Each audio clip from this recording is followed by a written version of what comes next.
Good evening and welcome to the March 9th, 2022 monthly public meeting of the Pima Community College Board of Governors. I would like to call to order this meeting and begin with some remarks before we begin with our agenda items. So please bear with me. I just have a few remarks here as the chair. Thank you so much. It's my second meeting as chair, and much has happened in the past 4 weeks since our last meeting. Here locally, as you've all witnessed virtually in the world, once more, we're right in the midst of yet another historic political and cultural world paradigm shift. And as educators, it's therefore our responsibility to ensure we continue to provide all the resources available to us to teach the truth, which includes history as well as current events. But more importantly, the responsibility that we have as world citizens to fully understand how and why we are connected, and what that means. Why is Ukraine important? Why was Bosnia important? Why was Rwanda important? And more intimately, why are our closest neighbors to the south and to the north are so important? Because indeed they are. To all of us, we are indeed connected. Even though we're on Zoom and we're not in person, we are connected, and I hope you feel that.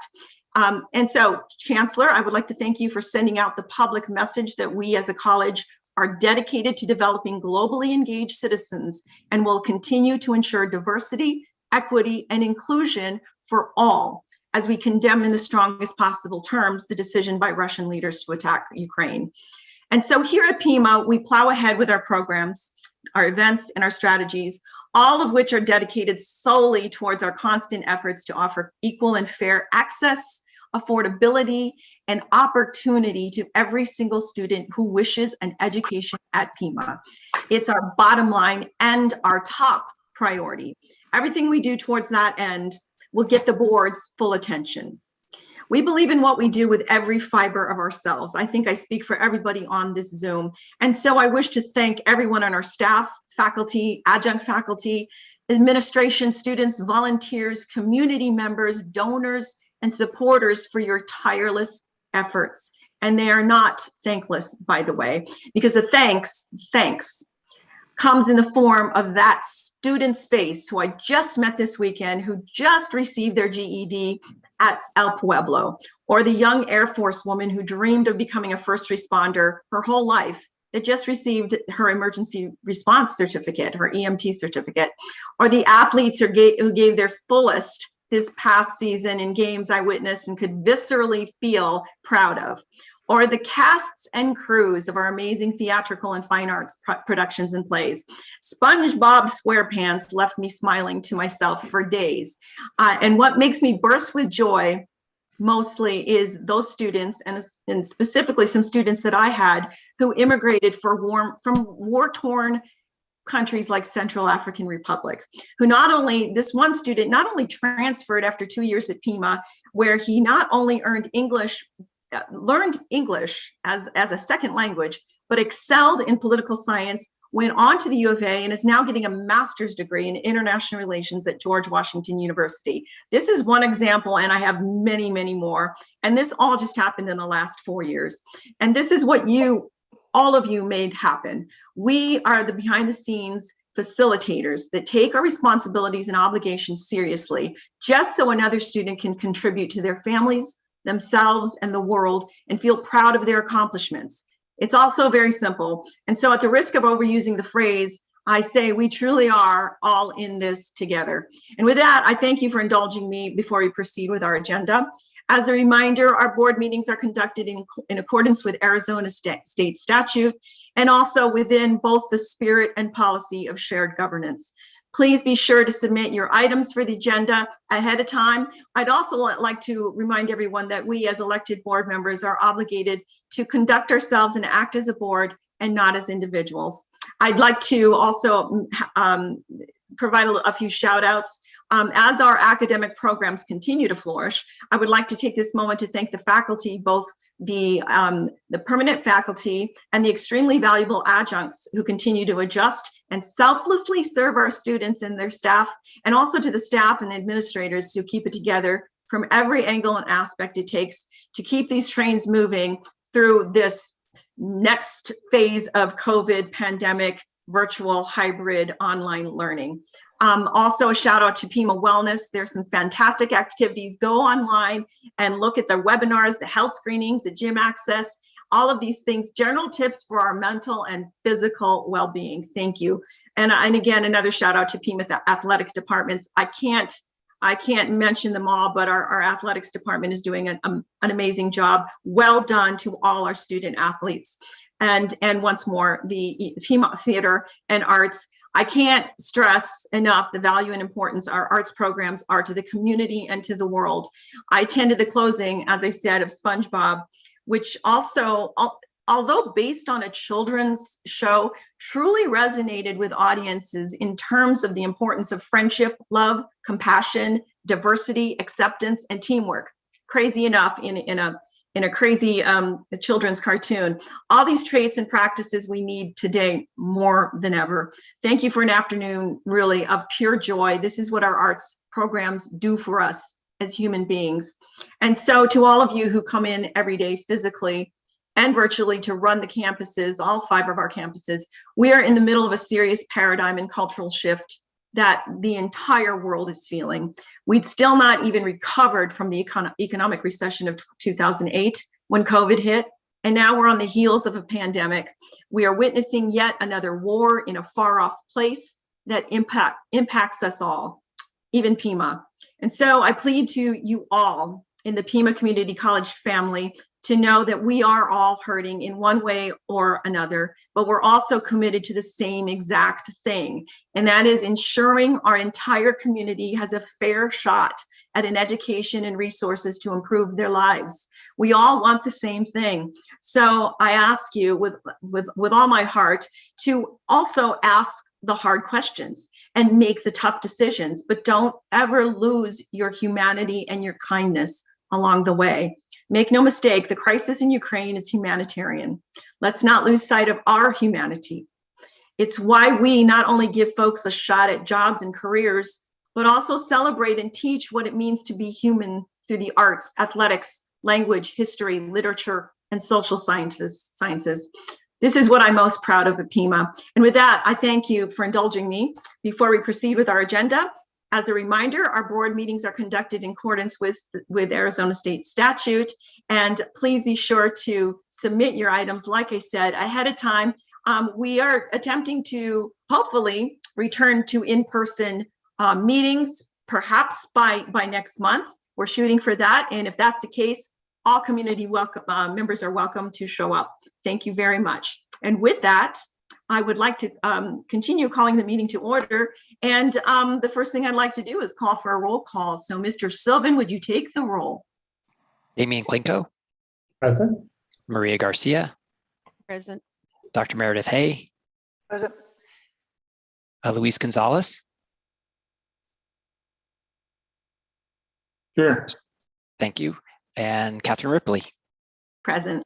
All board members are present.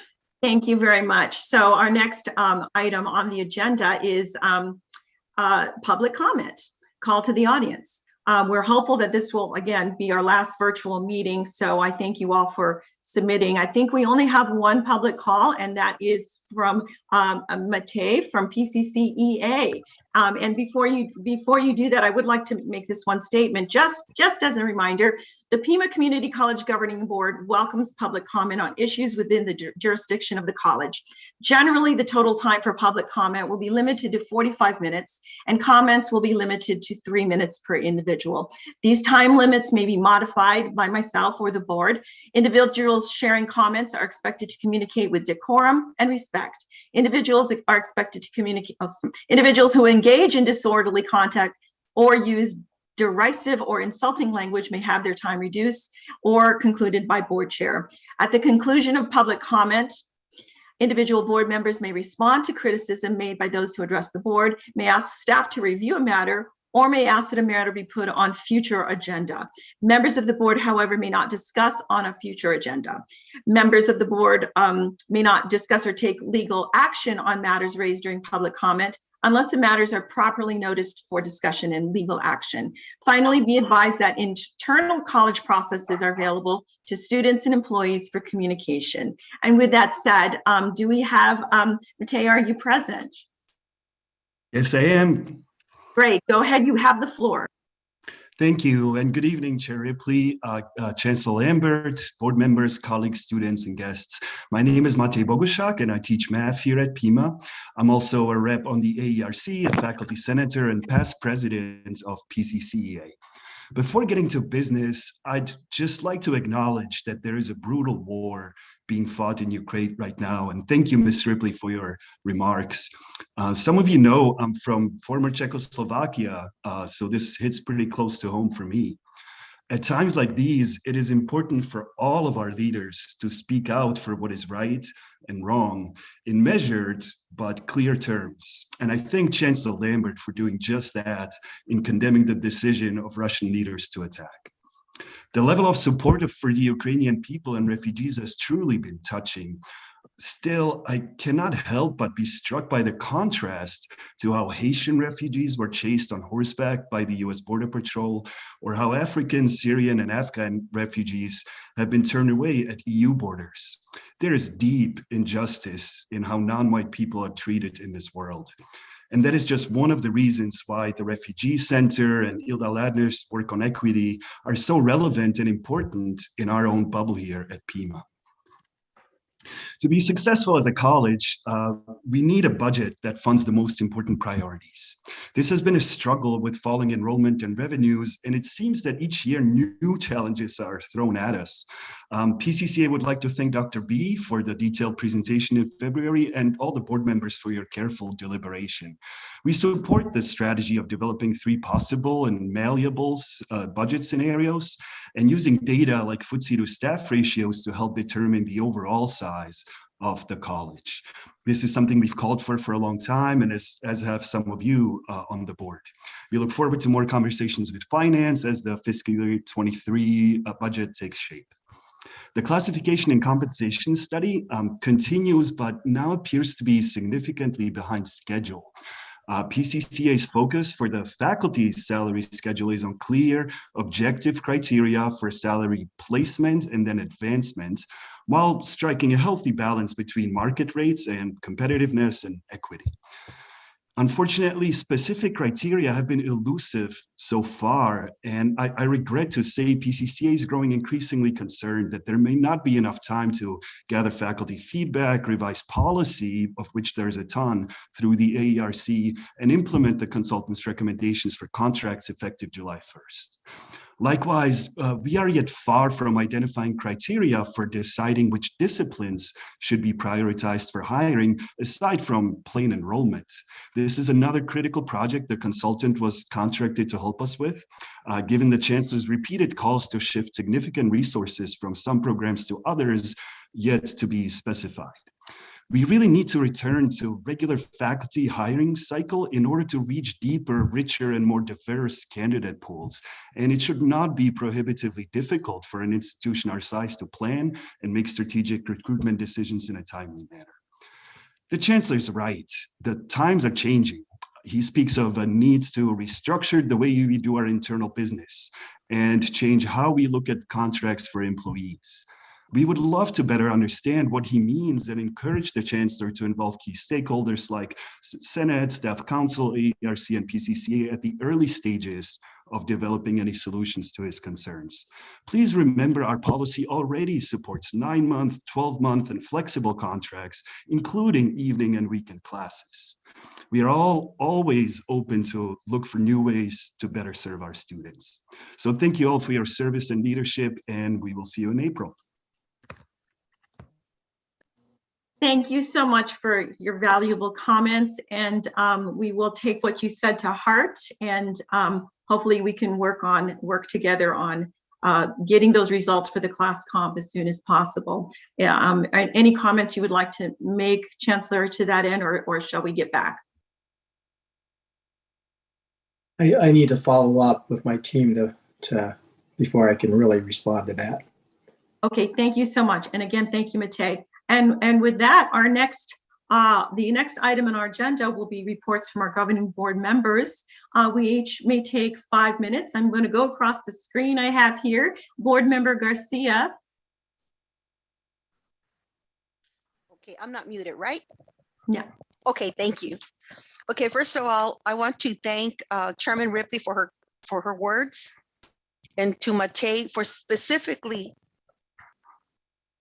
for stating the differences in how people are treated. A lot of people feel that way, and it's, you know, most people will not acknowledge that. So I sincerely thank you. And then I just want to read a small statement to all my constituents and to all the Pima Community College faculty and staff. Thank you for all the support that you have given me during these very trying times.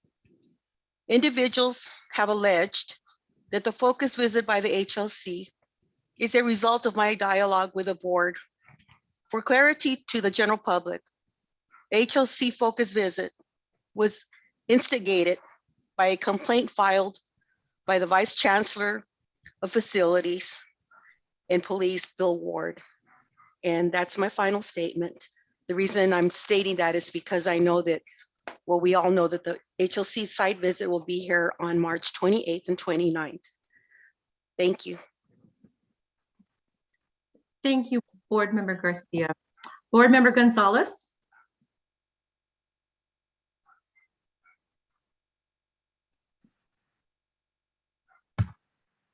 Yes, good afternoon. I also just want to acknowledge the comments that were made earlier by Mr. Matei and yourself, Ms. Ripley. Very true of what was said in reference to the staffing and faculty and staff in reference to having a more diverse candidate pools. I think that's very, that needs to be more evident in reference to what we have at Pima. I think we could do better. As I've always said before, there's always room for improvement. And that's one area that we're looking at. We like to look at. And the other thing that I just want to say is that, as you mentioned earlier, Ms. Ripley, Chair Ripley, reference to the meeting that was at the 6th and Saturday meeting at Irvington. It was a forum, a community forum, and I think it was good. Unfortunately, one of my comments and concerns that I had then is, and continue to say, when we meet with a community, I think we have to have the community there as well too. I was very happy with the staff that were there, the people that work for adult education, but also the Pima staff that were present as well too, as Mr. Lambert and even our congressional people, Mr. Grijalva, Ms. Regina Romero from the mayor that we have as well too, but also more important, the stakeholders. I think that's one of the issues that I've been saying before, and I will continue to say, that we need to meet with the stakeholders as well too, out in the community. One of the ideas that I shared very early when I was elected, going on 3 years, is us as a board of governing members, we need to have to rotate within our institutions, be it not only at the district office or whenever we come back to the community, but let's have meetings at Southwest. Let's have meetings at the West Campus. Let's have board meetings at the downtown campus and the Northwest Campus as well too. But because I'm a firm believer in reference to the stakeholders, and the primary stakeholders that I see is not only our continuing students at Pima right now and the high school students as well too, but more important, the parents. I think we should never forget our parents, that those are the ones that have our future students in mind as well too, but we also have to meet with them. With all the positive that's happening with Pima, what can they expect within 5, 10, 15 years as well too? In closing, I just want to say that those are the population that we need to really look at. The population of the parents and grandparents, because those are the people that are providing the day-to-day basis support, not only family support, but also institutional support in reference to some of the academics.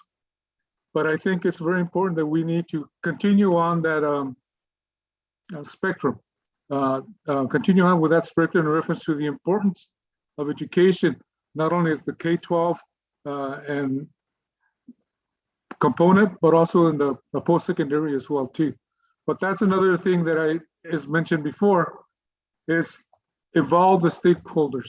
And I think the stakeholders very strongly should be the community. And I really would like to see this year, 2022, for us, for the governing board members to rotate and be at the different facilities, the different campuses that we have as well too. Thank you, and I appreciate the adjunct faculty, appreciate all the teachers and the people, not only the K-12, but also in the post-secondary with Pima, because we need them. Those are the people those are the young people and the people that are currently enrolled that we need to really look at and find that support. I'm glad that we do a lot of stuff here through Pima, but also we need to share and communicate and involve them as well too. Thank you. Thank you, Board Member Gonzalez. Next, we have Board Member Klinko. Thank you very much, Chair Ripley. I just wanted to comment on two different items. First, of course, is Ukraine. I thank you for your very impassioned and thoughtful words. As I've sort of watched myself over the last few weeks, what's been so striking and so moving to me is how hard individuals are willing to fight for democracy. But democracy, as we all know, is a fragile exercise and experiment. And it works because we all agree to play by the rules. And it's so important to do that. And it is so inspiring to see an entire country rise up to fight for democracy and against authoritarianism. So my prayers and my thoughts have been with them and will continue to be. And I'm just so grateful to Chancellor Lambert for his kind words to the community. So thank you. The second item is I wanted to report on the Bellwether College Consortium and the fact that the college was nominated as a finalist in two different categories. Pima College for the third year in a row is amongst leaders in innovation and thought leadership in the community college space, creating programs that are on the cutting edge of innovation and that are being looked at nationally for replication. And to see two of our workforce programs, our EMT program and our workforce development program being highlighted in this way is not only inspiring, it really is a testament to the extraordinary work that we are doing. A team went last weekend to San Antonio to present both of the projects.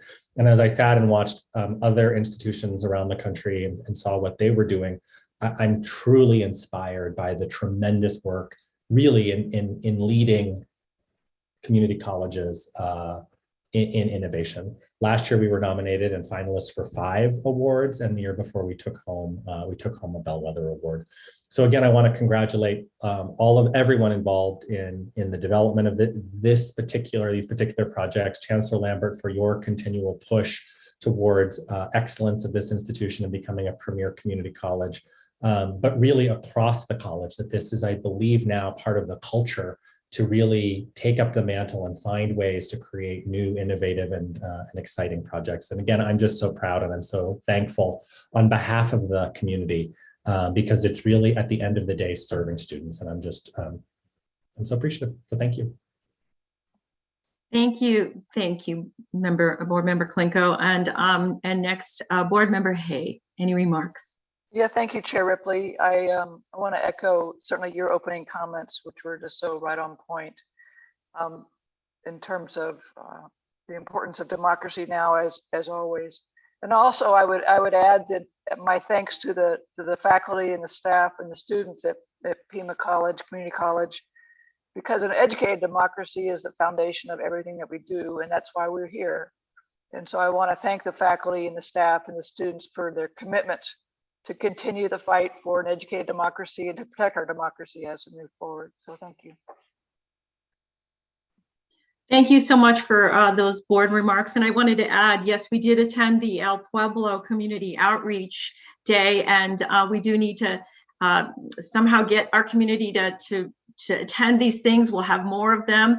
I would love to attend as many community events as possible. And we also opened the another Veteran Center, this one at Northwest Campus this morning, and that was a really it's very touching and dear to my heart as a veteran. And just shout out to Hector Acosta and his team for making that happen. We now have veteran centers, robust veteran centers at every single college. And it's really important to provide those services for many reasons. So thank you so much.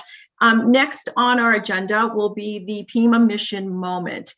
So the EMT Pascua Yaqui Tribe collaboration with us will be talked about by Amanda Obbins, Dean of Workforce Development and Continuing Education. So Amanda, if you would. Thank you so much, Board Chair Ripley and board members, Chancellor, guests, and colleagues.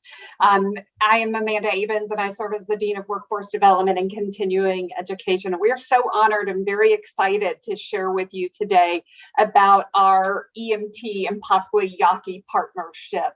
Pima Community College has enjoyed partnership with Pascua Yaqui Tribe for many years. In 2018, under the leadership of Sharon Hollingsworth, who is our EMS program manager here at Pima Community College, we started the EMT partnership.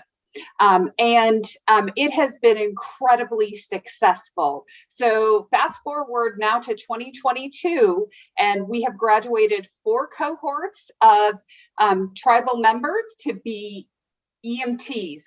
47 learners have participated, and 40 of them now are fully certified EMTs. I really want to thank the board, Chancellor, Dr. DeRay, Dr. Rourke for all of their leadership to make this happen. Everyone at the tribe, Sharon Hollingsworth and her team, and a big thank you to Brian Stewart for being our college liaison to the tribe as well. It has taken all of these individuals to make this partnership happen. And now I'd like to introduce our guest. I'm so appreciative to have our guests from the tribe with us here today. We have on with us Chief Carlos Flores, Chief of the Pascua Yaqui Fire Department. We have Johanna Farmer, who is the Deputy Director for Economic Development for the tribe. Cheryl Bakari, who's the Director for the NACTEP Career Program. Erin Pazos, who is the Assistant Itom Ueme Program Manager. And then we have our students, our graduates, Angelica Talavera, Aquario Mendez, and Anissa Valenzuela. And now I'd like to turn it over to all of our guests to share with them their experience. Chief Flores, can you kick that off for us, please?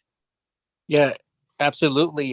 Good afternoon, actually good evening to all board members. And Chair Ripley, I'm really inspired by your opening remarks. What really caught my attention was the fact that you mentioned, family-oriented, approach to your educational approach that Pima College is striving for.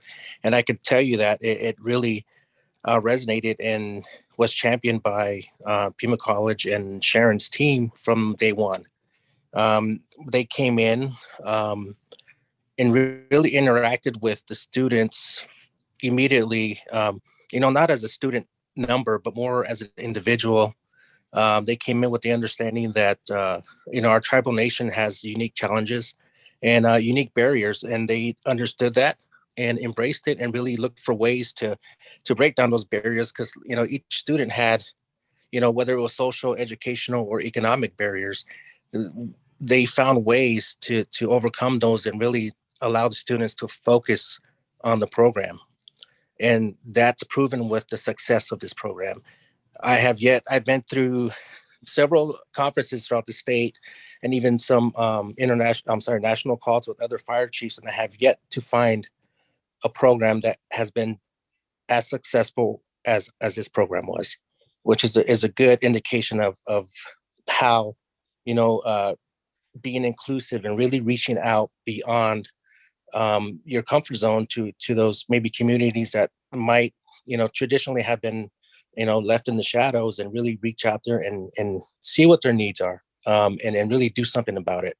It didn't take very long to see that this was not only, it started out as a pilot program, but as Ms. Aben said, there's 4 cohorts now, which is really remarkable. I would really like to don't want to take too much time. I would like the students an opportunity to, let you guys know for themselves how the experience was and how I am greatly appreciative of the opportunity that Pima College allowed, in collaboration with the tribal department that participated in this and really become one of a kind program. Thank you, Chief. And we'll turn it over to the students. Aquario, would you like to go ahead and share with us your experience? Absolutely. I just want to say good evening. Thank you for the opportunity to be here, and to Pima Community College, the Pasquayaki Tribe, and the Pasco Pueblo Fire Department for giving us such an amazing resource, allow us to carry out our dreams, and just the opportunity to be here through successful development and through everyone giving us the tools to succeed. I'm very honored, very blessed to be here today, to be able to speak out, and especially for such a successful cohorts of EMT classes, and just striving to see the future success of how everything is going on. Again, Ocario Mendez. I'm from the 2nd cohort, and yes, that's a little bit about myself. And where is your uniform? You have a wonderful uniform on. Tell us about that. So my current uniform right now, I'm actually on duty today. So I'm at the station here today. So I just wanted to wear my proper uniform for the Pasco Pueblo Fire Department. I have my Maltese cross right here, and then just firefighter EMT on this side. That's wonderful. Thank you so much. Angelica. Hello, good evening, everybody. I'm a little nervous. I was actually the first cohort. It was a challenge. I am a mother of 3. I was working a full-time job at the time, but it was something I wanted to do. I went to the info session, and it was presented great, got my interest, went into it. Very challenging. I was out of school for 13 years. But I did it. And then I went into the fire academy, and then got certified as a firefighter too. And I am also working with Lucario at the fire department. I'm off duty though today. But yeah, that's a little bit about me. Thank you, Angelica. Congratulations. Thank and you. Anissa. Sorry, are you able to hear me? Okay, perfect. My name's Anissa Valenzuela. I'm from the 3rd cohort.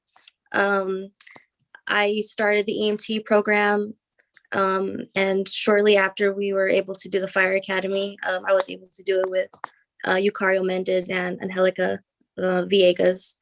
I have learned so much along the way, especially just about me as an individual.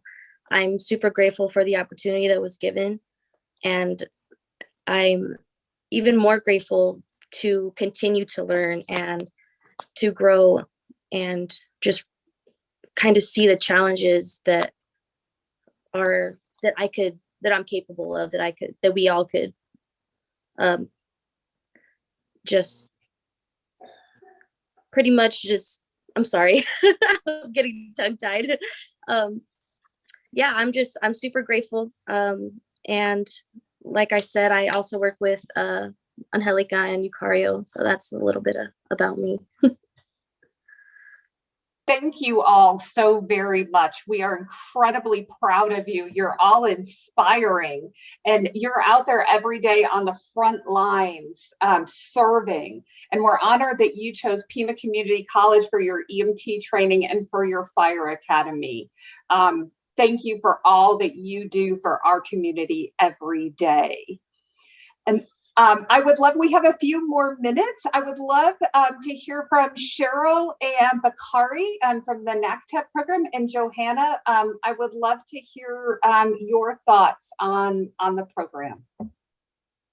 Good evening, everyone, board members, Amanda, and to our alumni. Okay, I am not gonna cry. It's so wonderful to see these students. I wanted to let the board members know a little bit about the special partnership that created these fantastic individuals that you see right here. Sharon Hollingsworth and her team got together with our community members, Chief Flores, Greg Madrill from WIOA, Chief Matus Sr., and said that we wanted to put this program together, and we knew that there were some unique challenges to do it. We started this first cohort, and some of the things that were unique to this program is the students get a huge amount of support. Emails are flying back and forth all the time. Hey, so-and-so has not done any of the quizzes in chapter 17. And then people on our side would jump on it and get with the students. They had an enormous amount of support. And that wasn't because we didn't think they could do it. That was just because we wanted to let them know that we are here to help them all the way through this process. And the students didn't do themselves justice. Most of our students work full time, raise families. They went to school in the evenings. We had part of the class at the PY Fire Department, and they'd be in class until 9:30 at night, which was my bedtime. I'd say a little prayer about them while I rolled over and went to bed while they were still in class. And then they would meet all day Saturday for months and months and months. These are incredible students. Sharon and her team worked with us tirelessly. They say it takes a village to raise a child. We were a village to raise up these EMTs, and Sharon and her team are probably too modest to say this, but I will tell you that we are getting better with each cohort. Our fourth cohort so far, 10 of the 11 students has tested and 10 of the 11 students have passed.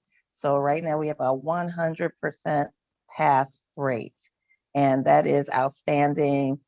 That is due to the quality of the instruction and the support that they get all along the way. And thank you to Tribal Council and all the people who allowed us to create this opportunity and put this all together. I don't know if I left out anything else that was important to highlight, but take it away, Johanna. I'll just take a few moments. I just want to thank everyone at Pima for your support in creating this program. I know we just continue to build partnerships. We just hired a program manager, Pasco Yaqui, to focus on liaison work between Pasco Yaqui and Pima Community College, so our partnerships can only grow and thrive. I think the one thing that wasn't mentioned already was that Anissa and Angelica were the first two Pasco Yaqui tribal women to be hired in the fire department in over 20 years. So congratulations to them for that, especially poignant after International Women's Day to recognize their work and not to take anything away from Lucario, who did an awesome job also succeeding at the Fire Academy and the EMT program. Just wanted to say that we highlighted them in the center of our CTE consortium notebook, and they're in a picture in front of a fire truck. So we're so proud of all of you for what you've done, the students. Your guys' work was the hard work. We just were able to help guide you along the way. So we're so proud of you, and thank you for being willing to put yourselves out there and, you know, go at your dreams. So thank you. Awesome. Thank you all so much. And Erin, I know you're on with us from the tribe as well. Was there any comments that you wanted to add? Just congratulations on this venture. It's a very positive one, and I hope that we can continue to move forward in supporting our tribal students as well as all of our other students in all of these ventures. And I look forward to working with all of you. Thank you. Awesome. Thank you. Thank you all so much for the partnership and for being with us this evening. It is hard not to be emotional about this. It is truly phenomenal and absolutely inspiring what all the students have accomplished. Thank you for the time today, Board Chair Ripley. Thank you so much, Amanda. Thank you. And applause, I guess, silently from our desks in our houses to Lucario, Angelica, and Anissa. Really, it is hard not to cry, but you have no idea how proud we all are of you. And I'm sure your families are extremely proud of what you've done and the work that you put into it. It's appreciated. And we're so happy to be a small part of this team. To the tribal leaders and to the entire Pascua-Yaqui tribe, we hope that we can continue this relationship because it's extremely important. Thank you so much. I think we do have a question here from Board Member Gonzalez. Can you hear me? Yes. Okay. I just want to also just say to the three individuals, Angelica, Mr. Mendez, and Ms. Valenzuela, is that I'm very proud of you guys. I know that you mentioned, I know you guys have Saturday classes as well too. But more important, one of the things Ms. Bakari can attest to it, that there was one young gentleman in one of the cohorts that came all the way from Guadalupe and that's the epitome of being Yaqui. Being Yaqui, the commitment, the passion, and desire. Can you imagine this young gentleman? I was there one of the graduation early, that his brother drove him all the way 110 miles to get the classes. And that's the epitome of what Yaqui is, having the compassion, the passion, but also the desire to do what's available, but more important, taking advantage of it, but also giving back to the community. I really acknowledge and congratulate all three of you guys too. Thank you. Thank you so much. And with that, again, thank you, Amanda, and all of everything that you've done and everybody on this team has done. And we look forward to continuing this program. So with that amazing Pima mission moment, let's go on to the next agenda item. We next have reports from our administrators and representatives to the board. First up is the audit results for fiscal year 2021, presented by the Arizona Auditor General. We have Lindsay Perry, Donna Miller, and John Falk. Are you here? And if you are, you have the floor. Thank you, Chair Ripley. I'm Donna Miller. I'm the office's financial audit director. Lindsay Perry, since her apology, she couldn't be here tonight. Unfortunately, we are a legislative state agency, and if all of you are paying attention to the news, the legislature is in session and it takes a lot of her time away. So again, thank you, Chair Ripley. Thank you to all of you board members for inviting us, and Chancellor Lambert. It's good to be here, and all of the members that are here. As I got on early before the meeting started, I was actually a graduate of Pima College, and that was a long time ago. And an interesting story with me today is John Falk, who's the manager over Pima College's audits. And when I started with our office 28 years ago, my first audit was Pima College, and John Falk and I did it together. And so we've come full circle, and now together as leaders in our office, we're presenting to you, the board, which is great. In the 28 years that I've been with the office and doing your audits, I don't think we've ever met with the board and talked to you about our audits. So this is great that you've invited us. I know there's a new law that I hope all of you are aware of, that changed Arizona Revised Statute 1473, which is what requires your annual financial audit, and said that the board needs to invite us to these meetings. So we're happy that we get to do this.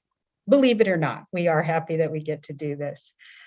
To give you a little bit of information about our office, our audit work, of course, focuses on the accuracy of the district's financial statements and compliance with certain laws and regulations. But we also work to help yours and other college districts to understand important reporting standards and laws that help you all as governance make important decisions to ensure the district is spending and accounting for public monies, including those federal program monies, appropriately. And we strive as an office to provide recommended improvements to help government fulfill their responsibilities efficiently and effectively. So that's part of our mission and goals. So John's controlling the slides for me. Before I begin going over the actual audits, I just want to take a quick moment to very briefly explain the standards that we follow when we conduct our audits. I think that's a very important thing to point out right now in today's world. We are required to follow to, I'm sorry, I lost my place here. When we conduct our state and federal laws require Arizona college districts to receive these annual financial and compliance audits, including audits of your federal programs. And when we conduct our audits, we do them in accordance with US generally accepted auditing standards, which are issued by the American Institute of Certified Public Accountants. And these are the same standards that any CPA firm has to follow when they conduct audits. So we have to follow those, and there are, I don't know, upwards of 150 auditing standards right now that we comply with. And for audits of most governmental entities, auditors must also follow government auditing standards that are issued by the Comptroller General of the United States. And these require auditors to review and report on significant financial reporting, internal control, and compliance with laws and regulations. And then finally, we're required to audit the district's federal programs following the federal requirements based on the Federal Single Audit Act and is stipulated in federal uniform guidance. So these standards require that we maintain our independence, integrity, and objectivity, and that is very important to us to make sure we continue to do that. As you see on this slide, we, of course, conduct these audits annually, and as we have done and will continue to do in future years, we send you emails when your annual reports are completed. Today, we will be discussing our work on the district's annual comprehensive financial report and the associated single audit report. We sent each of you links to these reports in separate emails, one dated December 15th, 2021, and another on February 3rd, 2022. Along with our report highlights, I'll talk a little bit about those later. So to give you a little bit more detail about these reports, the district's financial report presents the district's annual financial statements and our opinion on them. And as in prior years, we reported an unmodified opinion. That's a technical term for a clean opinion, which means that the district's financial statements are reliable, basically. Second, the single audit report includes our required financial statement, our required financial statement and federal program internal control and compliance reports. Everything has a long name in auditing. That report also includes our district schedule of federal expenditures, the district schedule of federal expenditures, not ours, and our opinion on it, and our opinion on the district's compliance with federal program requirements over each federal program we are required to audit.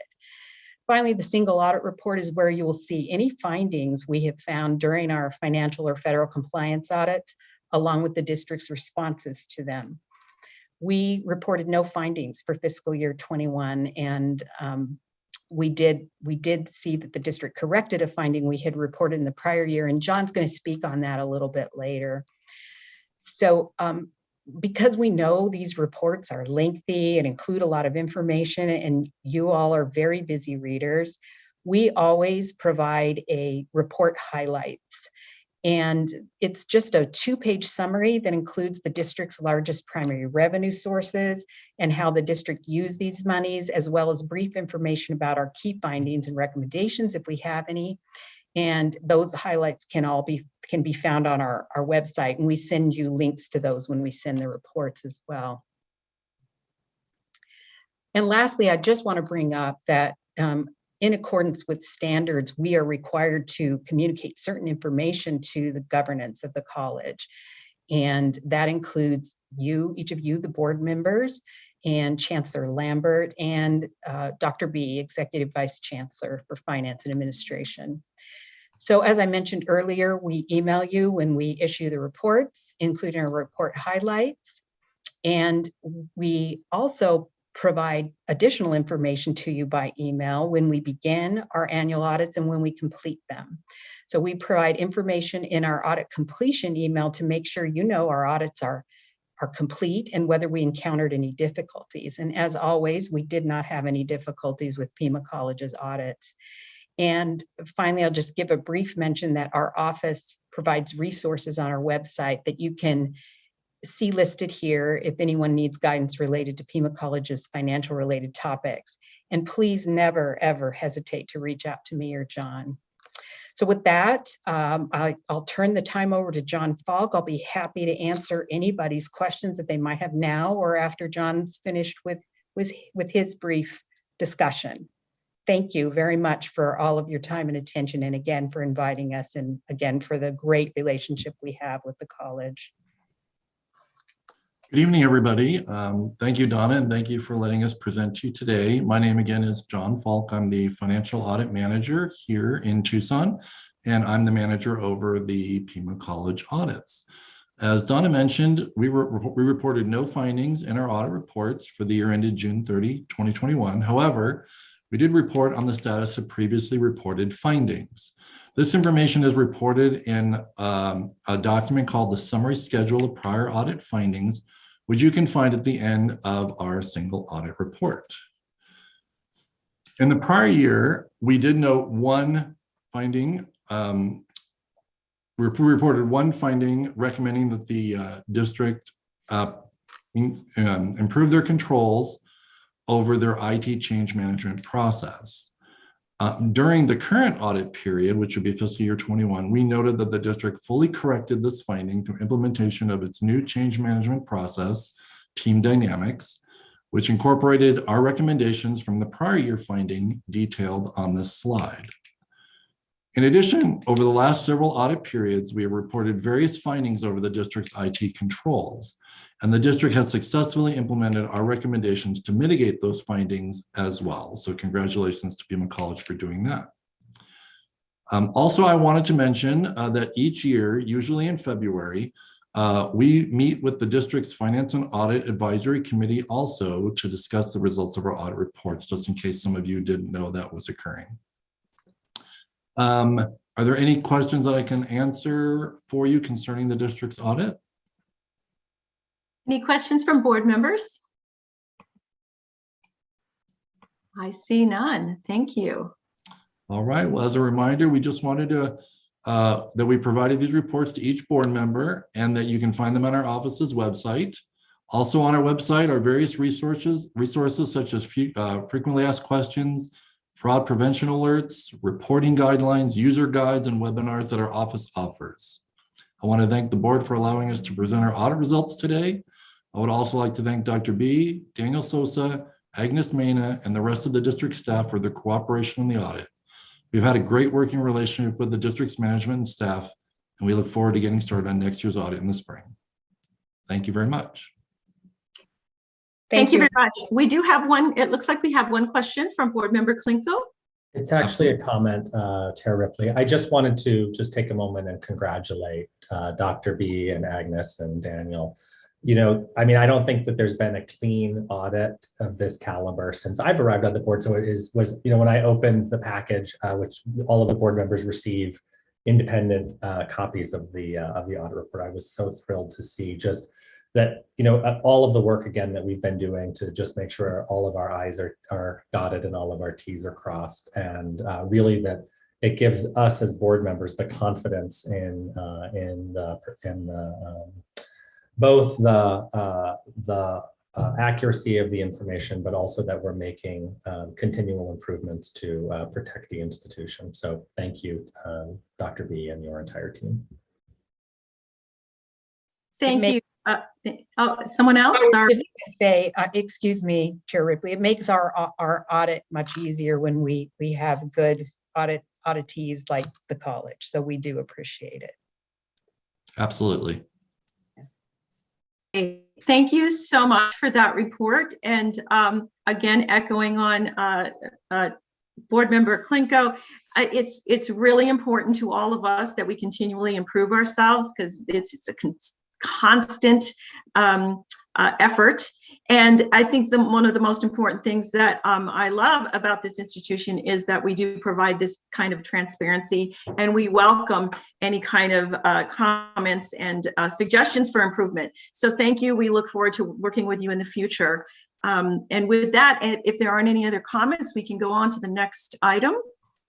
Okay, next we have a legislative update from Jonathan Payton. Jonathan, are you here? I'm here. Thank you very much. Super, thank you. You have the floor. Thank you. So I want to basically put my comments into three different buckets. Talk a little bit about the governor's budget, talk about some of the bills that are floating around at the legislature, and then finally talk about the Healthcare Occupations Center of Excellence proposal. So just going to go in that order. To start out with the governor's budget, as he proposed in the beginning of January, one, full funding for STEM for the community colleges. That translates into a little under $2 million for Pima College. There is also an allocation for, it's a $30 million that will be allocated for workforce issues. And they're calling them accelerators. And we would be applying for these, and they're in $6 million increments. So I think given the fact that Pima has already a long history of working on workforce and the kinds of projects we have already in the pipeline, I think it's going to be very, I think we're going to be very competitive in applying for those to the Arizona Commerce Authority. So that's sort of the top line issues of the governor's budget. Obviously, there's going to be changes to that budget as you go through the legislative process. We're about in the middle of the legislative process, or at least the middle of where the bills are. We just went through crossover week, which means all the bills from the Senate now are crossing over to the House. All the bills that are in the House are now crossing over to the Senate. And so we're starting to reach some deadlines at the end of the month of when bills are to be heard in the opposite chamber. So a lot is going on. A couple of bills for you to be aware of.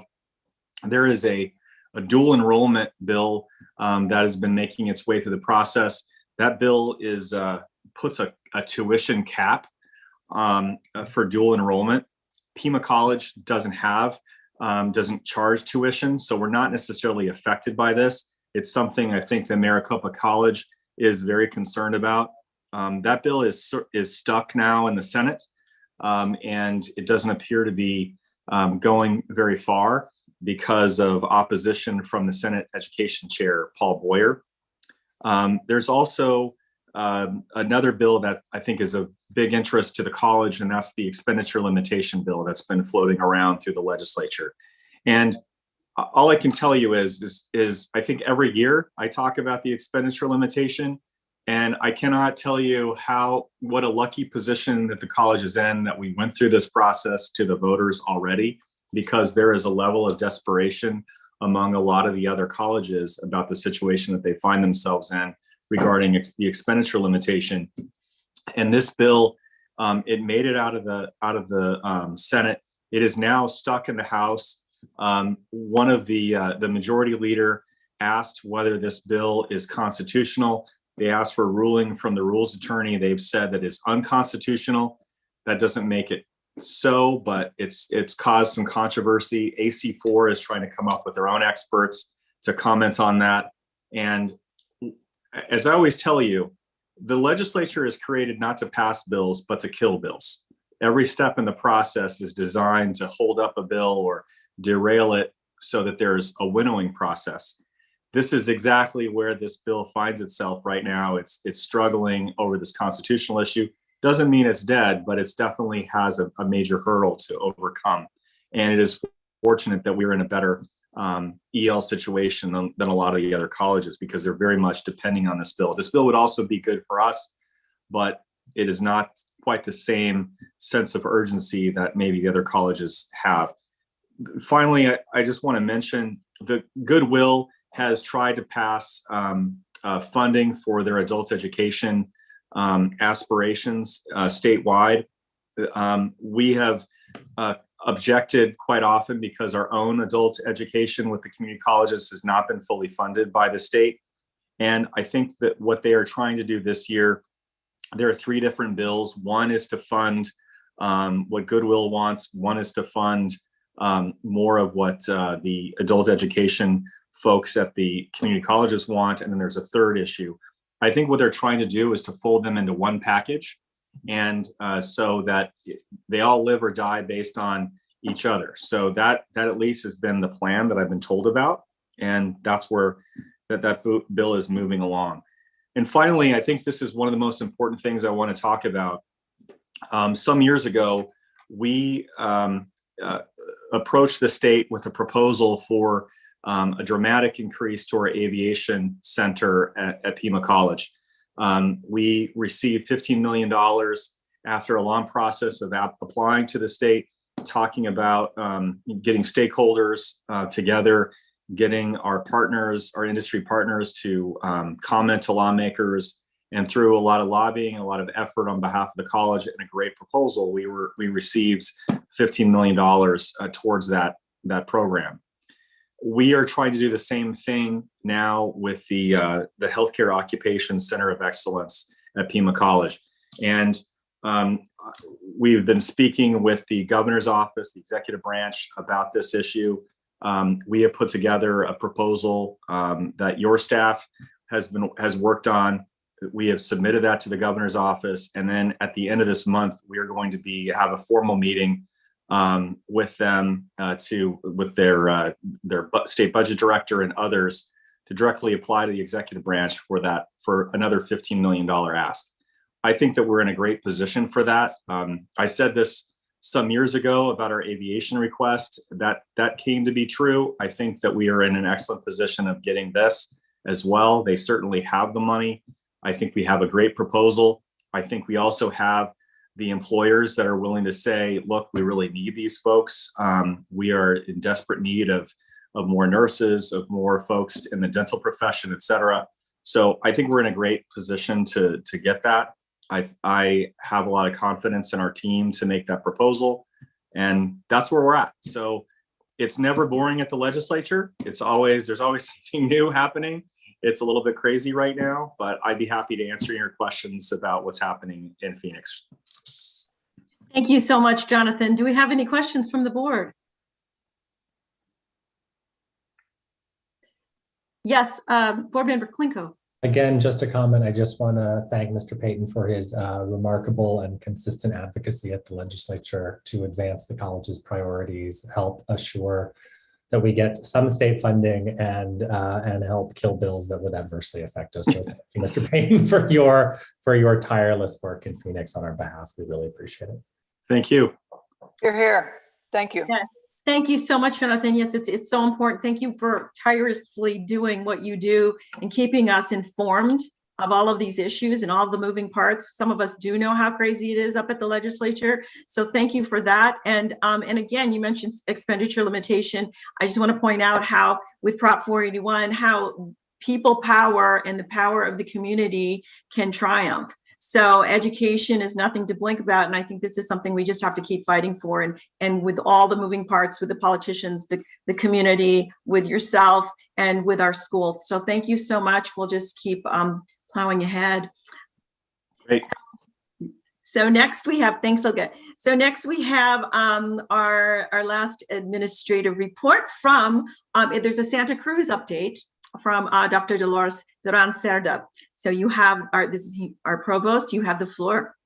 Thank you so much, Chairperson Ripley. Good evening, Board Chair Ripley, members of the board, Chancellor Lambert, students, colleagues, and guests. I have a very positive report to share with you. I've also invited a couple of my colleagues, and they are Ted Roush, who's the interim vice president for the Santa Cruz operations, and also advanced program manager Brian Nelson, who have been leading this effort and have been very successful. So with that, I will share, continue sharing to the next slide. I'd like to provide a brief history about Santa Cruz. So we used to offer services in the 70s until 2003, and then we picked it up again in 2017 until the present. There were some concerns regarding accreditation that have been addressed. For example, there was a concern about not having enough tutors for the students there. We've increased funding for students, for tutors, and so that has been addressed. But because of COVID, we went completely virtual. And so in that case, the tutoring wasn't needed in person, but we had the online tutoring services. And that's, so now we're resuming to in-person tutoring as well. Also, the new IGA was implemented just recently in July 2021. There was a very thorough review by both boards and also our leadership, academic leadership and college leadership. And we came to an agreement for a new IGA, which was approved in July of 2021. Every January, there is an annual meeting, which combines the leadership of both Santa Cruz and also Pima College. We are one college, we are together, but just to give us each other updates on things. And that took place this past January towards the end of the month, and it was very successful and positive. We have results as far as strong enrollment was creeping up every year in a positive way, but then of course, COVID hit us and that shifted things to the way things were going. But as you'll notice in the next slide, all of the services had been in person and students preferred in person before COVID. But in the next slide, you'll see that there was an increase in wanting to stay with some virtual classes and online. We've also improved on our relationship with the Santa Cruz board, and Ted Rausch and Brian have been instrumental with that. And I want to thank them for their role in really smoothing out the wrinkles and having a strong relationship with the Santa Cruz board. And so much so that they have invited speakers to go to present to the board. For example, Libby Howell has provided legislative updates. Dr. Bruce Moses has gone down to talk about accreditation. Also, Dr. Ian Rourke and his team on workforce and business and industry initiatives. So they feel very much a part of the college, which is so important. As well, there's a stronger dual enrollment presence with Santa Cruz, and then also more engagement with the community itself, Nogales and Santa Cruz. Also, a greater variety of mode of delivery for the Santa Cruz students. And you'll see here in this chart, the development of how students have been interested.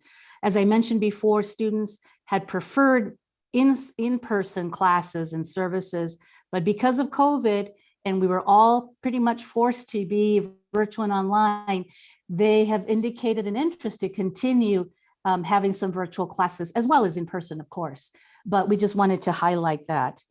And so that is a brief overview of where we are with Santa Cruz. And Ted and Brian, I don't know if you have any other comments you'd like to share with the board. Just to quickly echo what Dolores said, is we feel like we've come from a place where we weren't well communicating and the relationship was not all it could be. We really feel like we're in a positive place now. The Santa Cruz board feels very included in the Pima family and really enjoy having our administrators and team members come down and tell them about various aspects. So it's been a great relationship, and we feel like everything's double thumbs up going forward. Yes, we have a question from board member Hay. Yeah, thank you, Dolores, for that excellent summary. I just have a quick question maybe for both you and Ted. And I saw that some of the students prefer online for various reasons. How are the outcomes compared to online versus in person? Ted, would you like to take that? Yes, and I would say, Dr. Hay, that the outcomes for Santa Cruz students are generally reflective of what the rest of PCC students see. There is in general in online.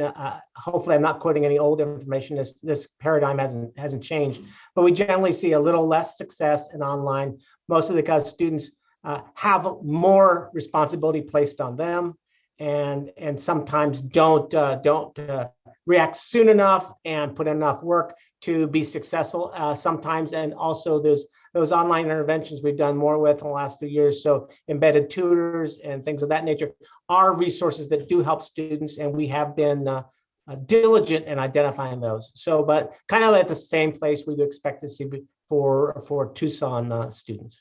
Thank you. Thank you so much. Oh, we have another comment or question from Board Member Klinko.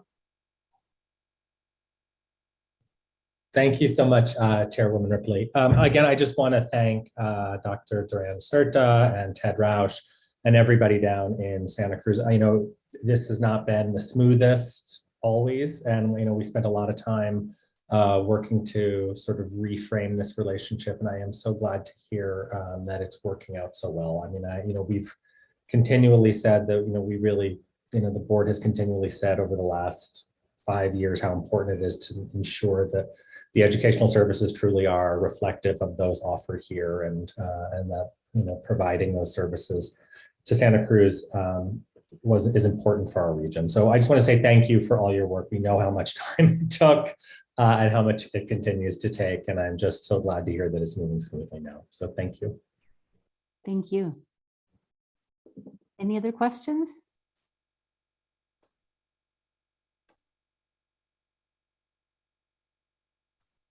I guess no, if there are no questions, thank you so much, Dr. Duran-Certa. Thank you, Ted Roush, for everything you've done. I mean, your work is acknowledged, and we do understand how hard it was, but thank you for hanging in there and really doing the work. It's very much appreciated.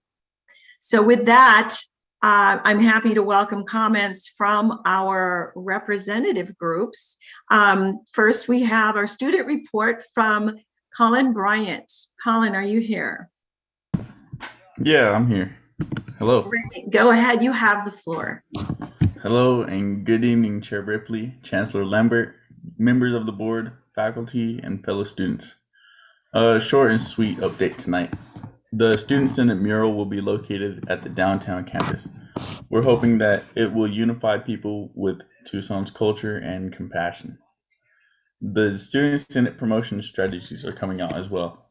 Yesterday, PCC TV filmed an interview at the West Campus that gives a look of what it's really like to be a student senator. And this coming Friday, there will be a virtual Q&A with all of the senators. This session will allow students to learn about Senate and bring any issues they have directly to their senators. Elections for Student Senate will be held after spring break. To enter, students will have to record a video essay and fill out a short application form on Pima Engage. Be sure to look out for D2L announcements and flyers around campus for when the time comes. Thank you all for your time and have a great night. Thank you, Colin. Your leadership is very much appreciated.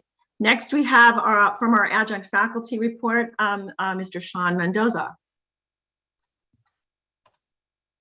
Hello.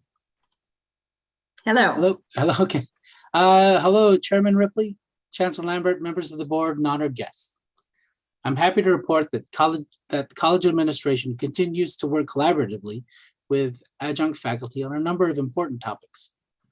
Tonight, I'd like to highlight two: our access to professional development funds and the administration support of our development of a tiered system for adjunct faculty. Through our work with the AERC, the All-Employee Representative Council, the college administration, and college administration, adjunct faculty now have access to enrichment funds of up to $1,000 to further their professional development. At our last adjunct faculty meeting, Aubrey Conover shared the form that highlights funding criteria and the process for awarding funds. Most importantly, we also discussed how this benefit would positively impact the institution and our students. Having been with the college for nearly 30 years, I'm happy to see that this resource is now available to our employee group, which was not possible in the past, if it were not for the board and administration support for adjunct faculty. Thank you. At the last meeting, I shared an example of adjunct faculty facing a difficult decision of doing something that they love, which is teaching.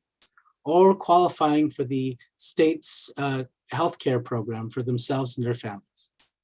With support from the Provost's Office and College Administration, an adjunct faculty tiered system team was formed a number of months ago to address this and many of the diverse needs of our group.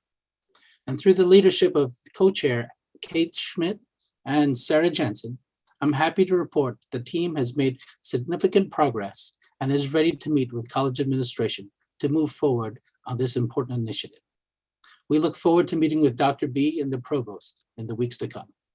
Thank you for your support of adjunct faculty, and this ends my report. Thank you, Sean. As always, we desperately need our adjunct faculty to be intact and happy. Thank you so much.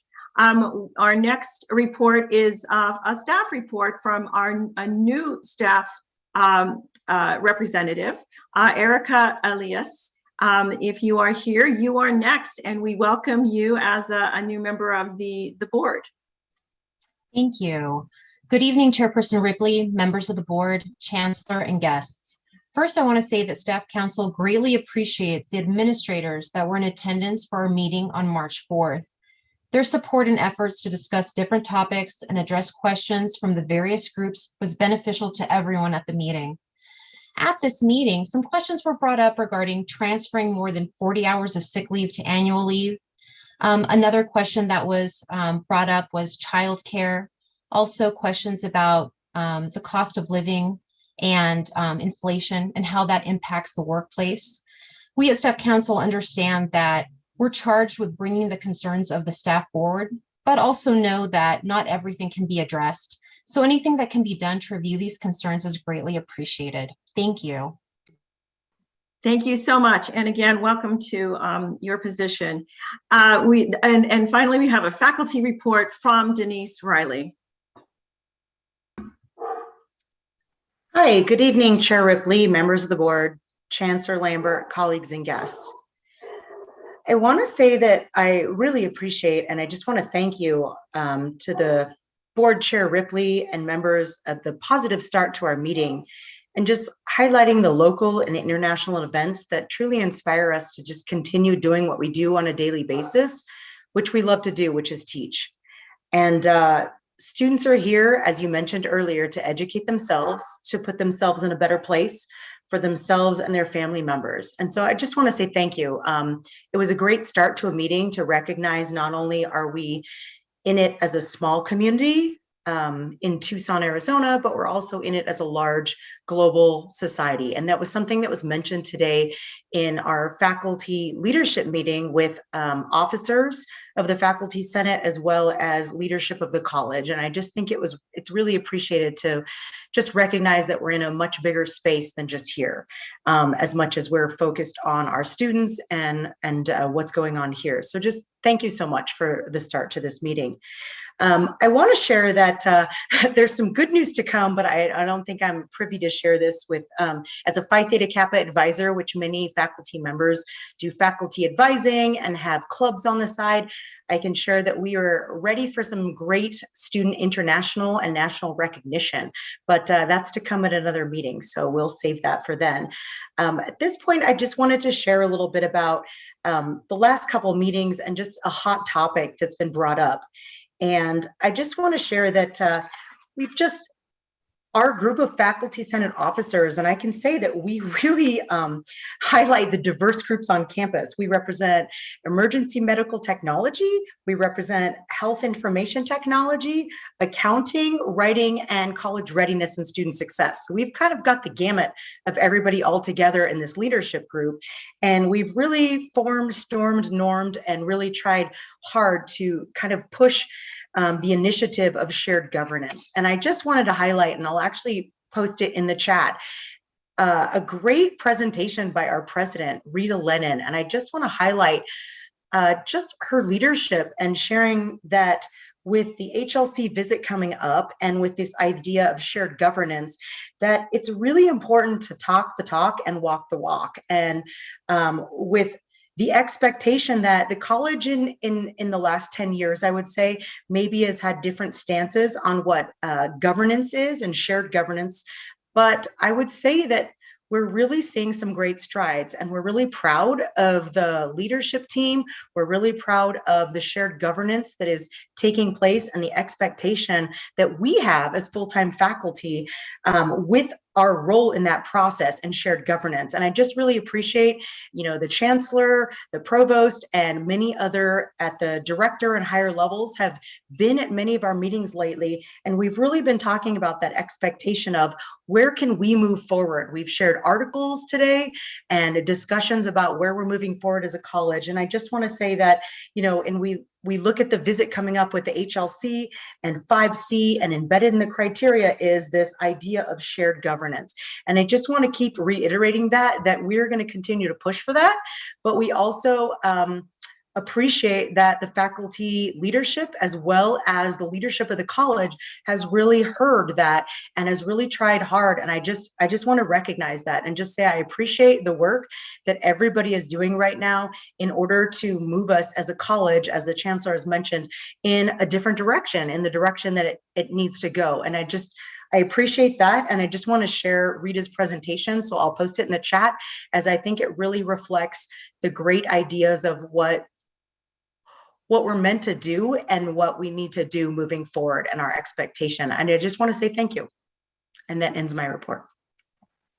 Thank you so much, Denise. It is really important to us. It's important that the spirit and the practice of shared governance is always in the forefront of our minds. With the AERC and all of the employee groups, we don't know what we don't know. So we depend on you to let us know. Whether it's, and again, the good, bad, and the ugly, we need to know that. So thank you so much to all of our representative groups that reported today. We really appreciate the feedback. And again, I'm just gonna throw this out. Chancellor, his door is always open as well. So if you have anything you need, please don't hesitate to give him a call, because again, he doesn't know what he doesn't know. So thanks so much. Next, we'll move on. Next on the agenda, information items. So the information items were provided to the board for general information purposes. And if any board member has clarifying questions regarding any of the information items, please let me know and we can have the chancellor follow up or add a topic to a future agenda. So with that, I'll go Chair? Yes. You skipped over the chancellor's report. It's okay. I did it on purpose. We don't. So, Denise did such a great job. She did. I got so excited. I was looking at the chat. Okay, right. Thank you for interrupting me. And with that, item 2.3, we hand it over to the chancellor for his report. Thank you so much. Well, good evening, everybody, and thank you all for what each and every one of you do for our students and for our community. We're coming up on this the second year anniversary of going into this pandemic. And it's been a long, hard road, but through it all, many of you, all of us really have really shined and stayed focused on our mission. I want to thank you all for that. Also, just want to remind us of the importance that we place on the dignity of each and every one of us. And in light of what's going on in Ukraine, it's easy to sometimes forget and separate what's happening with the Russian leadership and their oppressive moves against the Ukrainian people versus the Russian people. I think that's important for us not to lose sight of that either. Why I bring this up? Because we've had some of our own employees, Russian employees of the college in the community being harassed because they are Russian. And I think as a community, the more we can do to help support all of our employees, especially our Russian employees, our Russian students, as well as our Ukrainian employees and our Ukrainian students, and anyone from Eastern Europe and throughout Europe and really across the globe, the more that our folks at least feel a sense of belonging, connection to this community. So I just want to just never lose sight of that. But also highlight something bigger in many ways, and that is what the purpose of education is. And I think UNESCO really lays this out very nicely. And I just want to just reinforce this. And this is just my paraphrase. Very simply put, it's it's both. We're really preparing people to be well-rounded individuals and preparing them for a successful career. It's not one versus the other. It's how we manage to integrate the two and support both. And that's why we have the liberal arts side of the college, as well as the career technical education side of the college, held up with our focus on DEI, our focus on adult education, our focus on dual enrollment, our focus on developmental education, all the pieces that allow for access to those opportunities to get to those two larger goals. So I just want to thank everybody who's been involved with that. I want to make clear, because there was a rumor out there that the college wasn't being supportive of its adult learning centers, and that is just outright false. I am very committed to strengthening what we're doing at the adult learning centers. We want to look at how we can turn them more into community hubs and continue to support the respective parts of our community. And then to the extent that we're able to, where else should we have adult learning centers? So I just want everyone to know that you have my commitment to that, and looking at bringing more holistic opportunities. We know we have to do better by our youth in this community. And how can we help support them and bring them into those learning centers as their first foray into a higher education experience, along with the parents, along with the larger communities. So you'll hear us talk more and more about this as we go forward, but also want to put that also in a context. So I had a recent conversation with Ron Shootman from ABOR, and he shared some important and some alarming statistics about what's going on in the state of Arizona. And I shared some of that with the Faculty Senate leadership earlier today. So today's ninth grader, 10 years from now, only 17 of them out of every 100 will get a bachelor's degree. Only 3 out of that 100 in that 10-year period of time will get an associate's degree. That is not acceptable. I came from a community and I saw what happened in the state of Washington. So many Washingtonians getting locked out of great opportunities because talent had to be imported in, because the Microsofts and the Boeings could not get their talent sourced within the state. That, unfortunately, is happening in the state of Arizona as we speak. We are key to making sure that doesn't happen to our community members. But we need to make sure people leave K-12 with the STEM foundation. And that's why you hear the provost talk a lot about that digital literacy component. It's going to grow ever important, not less important.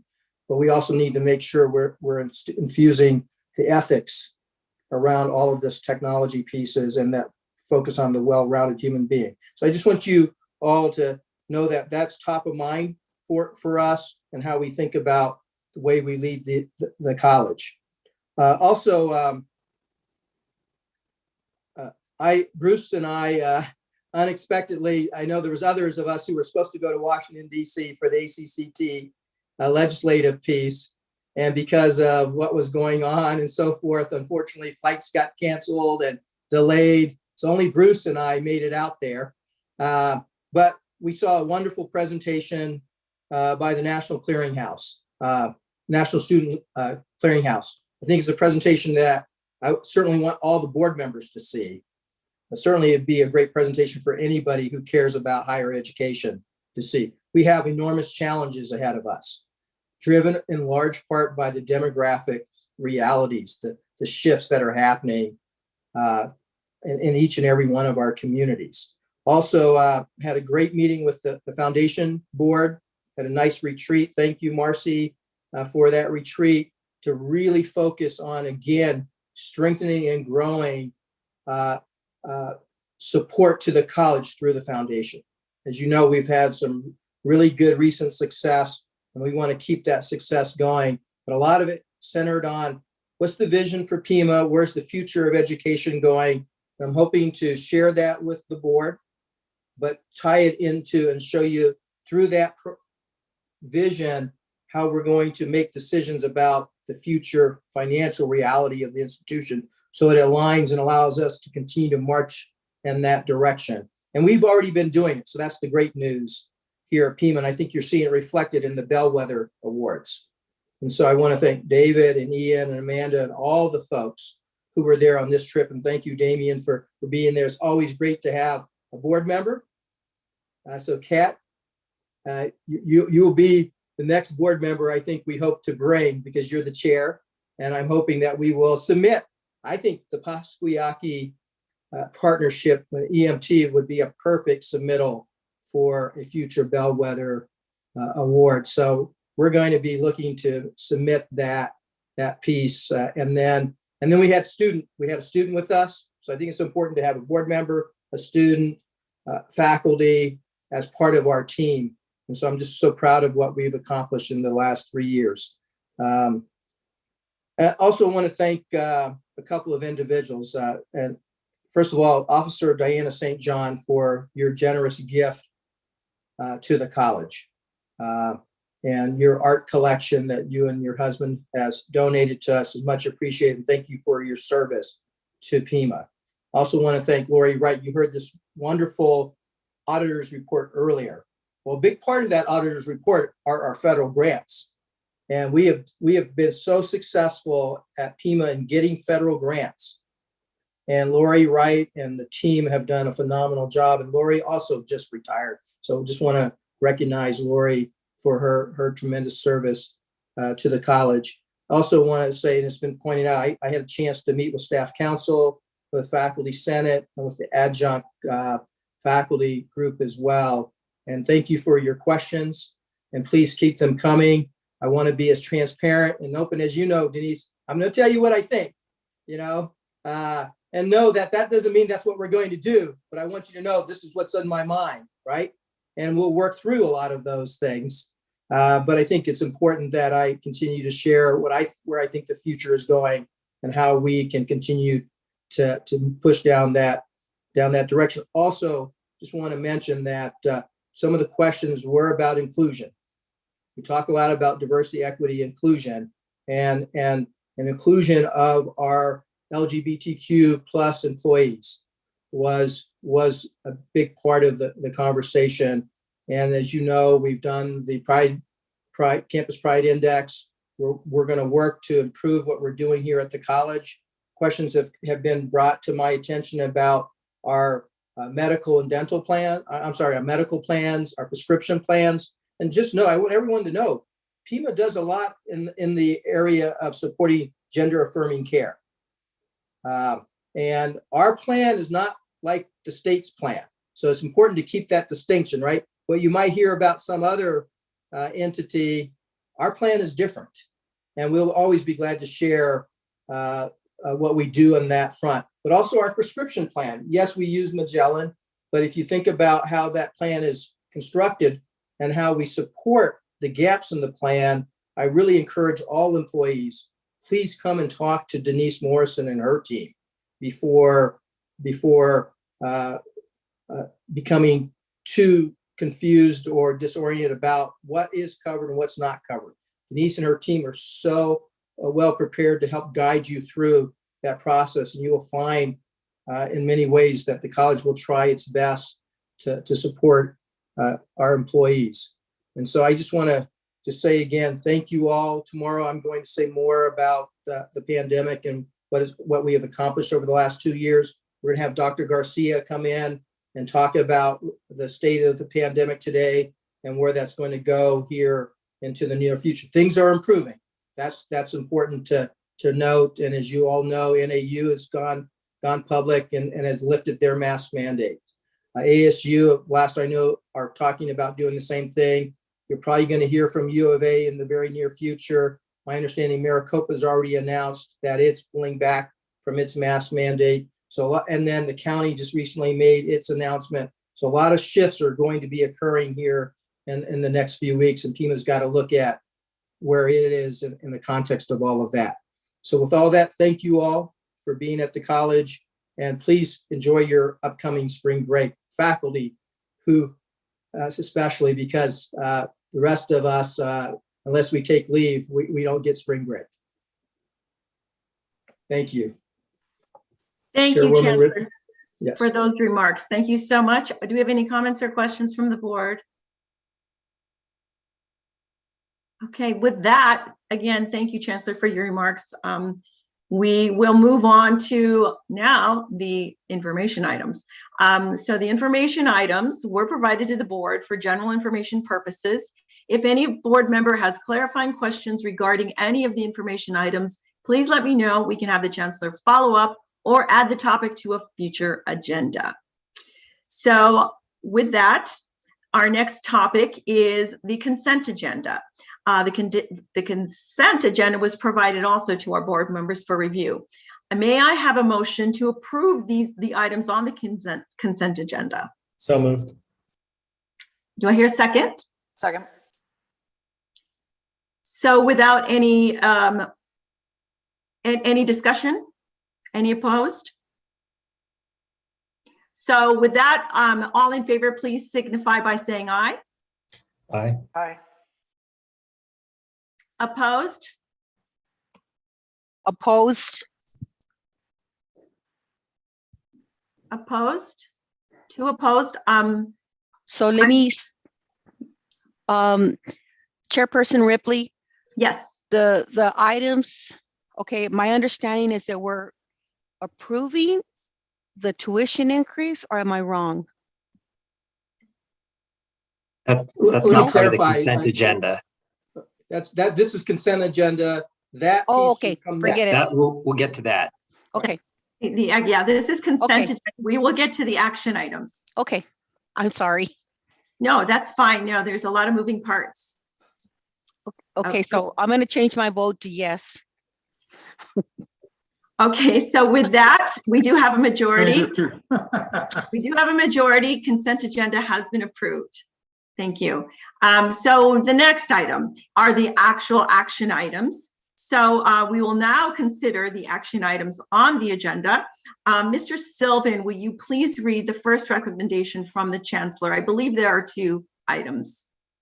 Yes, Chair Ripley, but we'll take them in order completely separately. So I'll read the recommendation. The board can decide what it wants to do on the first item, and then once that's completed, we'll move to the second item. Okay, so the first item, the chair recommends the governing board approve the college permanently provide student support courses at no cost for tuition or service fees beginning with academic year 2022 through 2023. A list of success support courses will annually be provided to the governing board when tuition and service fees are set. Okay, thank you. So do I hear a motion to approve the Chancellor's recommendation? So moved. Is there a second? Second. Okay, I now open the floor to discussion. Is there any Chairwoman discussion? Ripley? Yes. If you don't mind, if we just share a little bit more background for this, so that way the board members, before you do take a vote, you just have a greater context of understanding. And so we've shared a little presentation piece here about the impact that this has had this last year in which we've implemented this. And we feel that it has been very positive, and the impact from a retention standpoint is well worth the consideration for why we're recommending that we make this a permanent part of what we're doing. I don't know if Dave or Dolores, you wanted to add to that.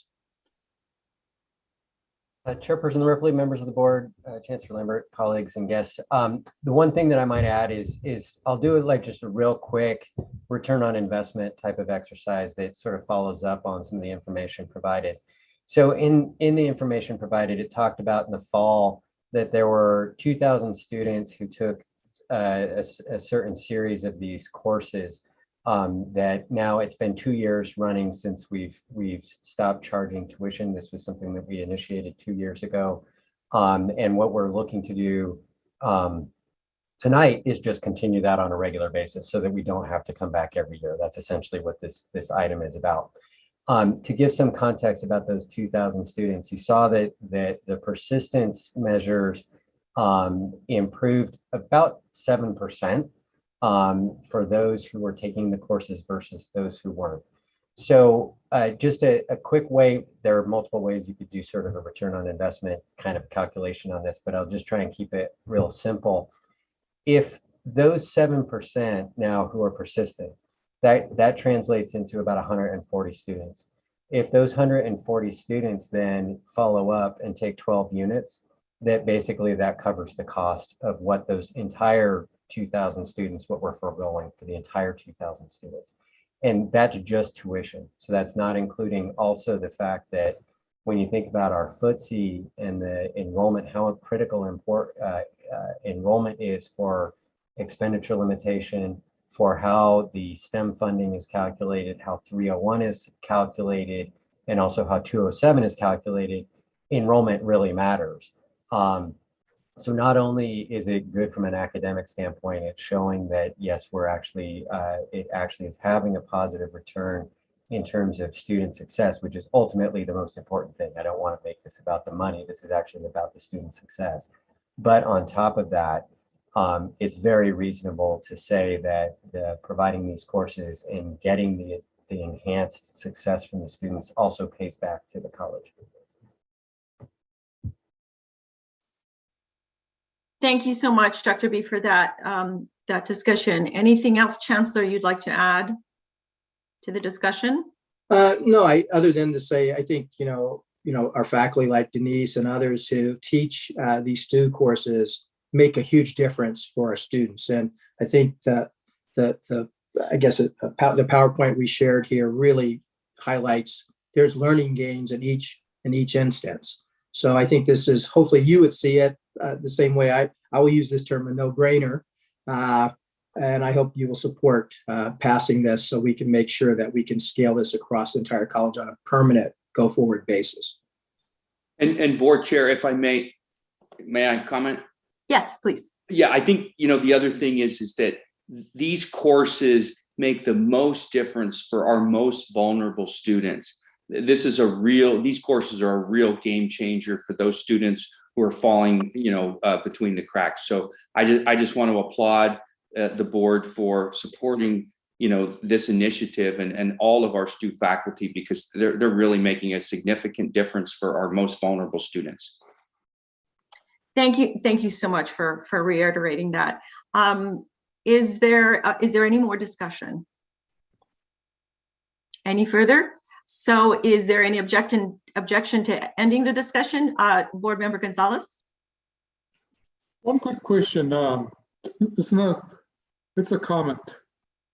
No, I think it's ideal in reference to providing what we're going to be passing. I support it, but more important, the focus of the students is going to be which area.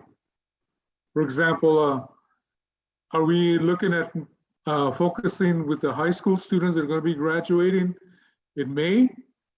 Or are we focusing on students that are returning? Or which, what is the focus of these students? That's what I'm asking. Or what was the focus? So if Dave, if it's okay, I'll have Dr. Irene Robles Lopez answer for us. Sure, absolutely. Thank you so much, Chancellor. So really the STU courses are offered to all students at Pima College. And so again, as we've talked about how this really helps to support those students that need additional help with study skills, critical thinking, transfer strategies. We cover so many things, excuse me, within those courses that really help our students get the foundation for success, whether they're in the high school just coming into college, or if they've been out in the workforce and then are returning. So it really is key. And as a former counselor, I used to teach the STU courses. I can tell you the growth, really the bonding that occurs within the class, it really is key to student success. Okay. Like I mentioned, I support it, but I just wanted to see what the focus or the target are with the young people. Because if it's returning students, as long as they have demonstrated Or what I'm trying to say, are those people that are in good standing or are the ones that are going to be eligible, correct? So all of our students are eligible to register for Yes. an STU class. The majority of them do not have any type of prerequisite or anything that is required for them to take in addition to that course. And many times we recommend these, especially as students are just starting. So whether it's at the beginning as brand new, incoming high school students or those students that are returning, because it really does help them with that skill building.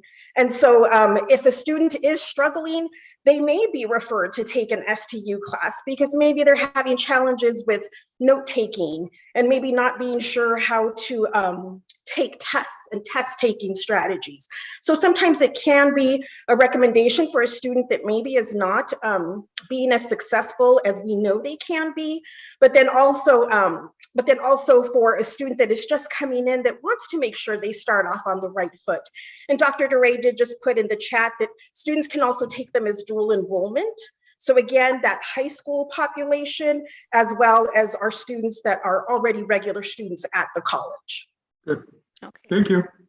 You're welcome. Thank you so much, Irene, for explaining that. So if there are is any other discussion? If there's no further discussion, Mr. Sylvan, would you please take a roll call vote to approve the student success support courses at no cost? Sure, I'd be glad to. Damian Klinko, Yes. Maria Garcia, Yes. Dr. Meredith Hay, Yes. Luis Gonzalez, Yes. Catherine Ripley. Yes. So the motion is approved. Thank you very much for that. The second and last item for our action is the academic year 2022 to 2023 tuition and service fees. Mr. Sylvan, if you would. Yes, I'd be glad to. The Chancellor recommends the governing board set tuition and fees for academic year 2022-2023, including an increase of $2 per credit hour to the in-state, resident, non-resident, including summer and online, and differential tuition rates, and maintaining service fees at the current year rates. Do I hear a motion to approve the Chancellor's recommendation? Moved. Second? Second. I now open the floor to discussion. So, Madam Chair, I'm sorry. No, go ahead, Yeah. Chancellor. You can explain things up front, so go ahead. You want me to go ahead and first just Yes. provide a context? So as you recall, since going into COVID, we have not recommended a tuition increase. So this would be the first year of us coming before the board asking for this increase. Also, what I'd like to do is have Dr. David B. just kind of provide you a larger overview. As part of that, Dave will also talk about how we're connecting the increase to what the students are going to get in terms of the value of that increase. Dave?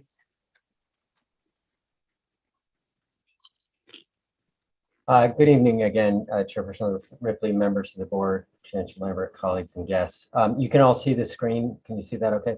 Okay. So I have a brief presentation tonight to sort of put some context around the recommendation for the tuition increase and how it fits into the budget. Recall we've had a couple of study sessions with the board, first in November and then more recently in February, to sort of outline the budget parameters, what some of the expense priorities were, and to have a conversation with the board about the board's priorities, what the board was supportive of, what the board wanted to make sure, how we approach things in terms of going forward. And with the feedback related to tuition and fees, and Chancellor Lambert just mentioned this, is it was really clear that the board was interested only in considering a tuition increase, one, that would keep tuition as low as possible. And that has been a commitment that the college has done everything it can to maintain for years. And then secondarily, that any tuition increase would be tied directly to things that would benefit the students in a direct way. And so we talked more specifically in February about what the recommendations were in terms of a potential tuition increase. And those were the priorities were institutionalizing the initiatives that we were able to fund from the federal aid that we received through the COVID relief money, the higher ed emergency relief funds, particularly related to the student device lending program. So our having tablets and laptops available to students to borrow is including actually hotspots as well, which has been popular and I think has really helped students who may have come from backgrounds where they don't have that technology available to them. So initially we were able to use the federal funds to kick off that program. As you would expect, if you think a program like that, as much as we do follow up with students, we do have the program is to end in a certain time frame. There's damage that happens to the equipment, and then there's equipment that gets lost. And so firstly, it's to be able to continue that program on a revolving basis. And then also that there's staffing involved in being able to prepare the machines, get the machines ready to respond to students if they're having issues with the equipment.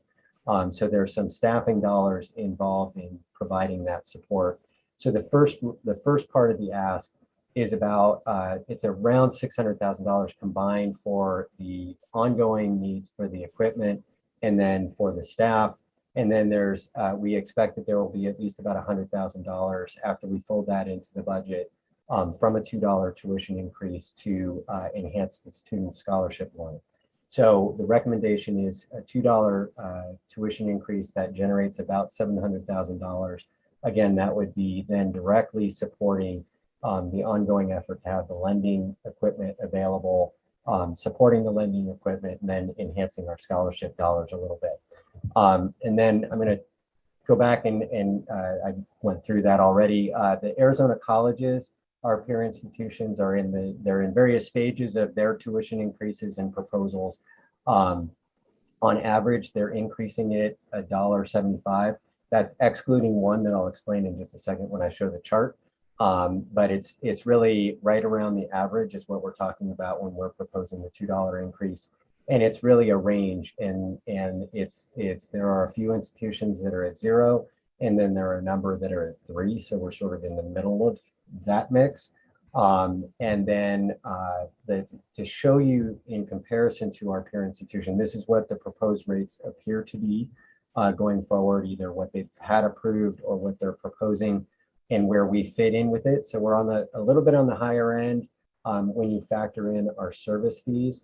The one caveat that I said is Central, which is there at $50, and I said that excluding one college, it's it's $1.75 on average. That's because Central is going from 0, which they used COVID relief money to provide to provide their students with the opportunity to have 0 tuition. They're phasing back into what will be a more normal tuition model over the course of a couple of years. So their upcoming rate will jump from 0 to 50. And then they're expecting it to go from 50 to 75 in the next year. So if you're wondering why is it so low and why am I saying there's an exception, it's because there's one college that did something very dramatically different from the other colleges, but they're essentially going to be moving toward the normal model also. So that's where we stand versus our peer institutions. And then we provided in this chart, what does it mean, dollar tuition increase? What does it mean in terms of all the non-resident rates, because they're proportionately changed, or what their change would be. They're not actually proportional. They add the same dollar amount for those other programs as well. And again, the recommendation is to do this last column, the plus $2. And the processing fees, technology fees will stay the same. And again, this is reinforcing what the idea is. A moderate $2 increase. We haven't increased tuition in a couple of years. And there's, again, it's turning those the potential tuition increase dollars right back to providing ongoing support for those really necessary student support mechanisms. One other piece that I'll add when I'm talking about that chart and what the action was that the board just took a few minutes ago is that we don't factor in and don't take down the tuition total average or the per unit amount, because we provide those student support courses at no cost.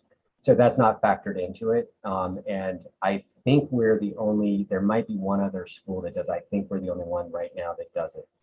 So when you're looking at that tuition charge, that's for those other courses. Again, we provide the student success courses at no charge, which I think we should really take some credit for recognizing the importance to our student success that provides.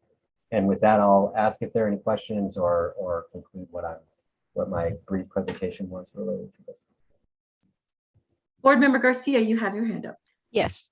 Okay. Well, first of all, I just want to clearly state that I do not support a tuition increase, and I'm going to give my justifications for that. Number one, with gas prices being as high as they're going right now, I really don't think that people can afford any additional increases with housing costs as high as they are, with daycare as high as they are. You know, $2 may not seem like a lot of money, but when you factor in everything else, it can be considerable. It could be a meal. Now, the other thing is that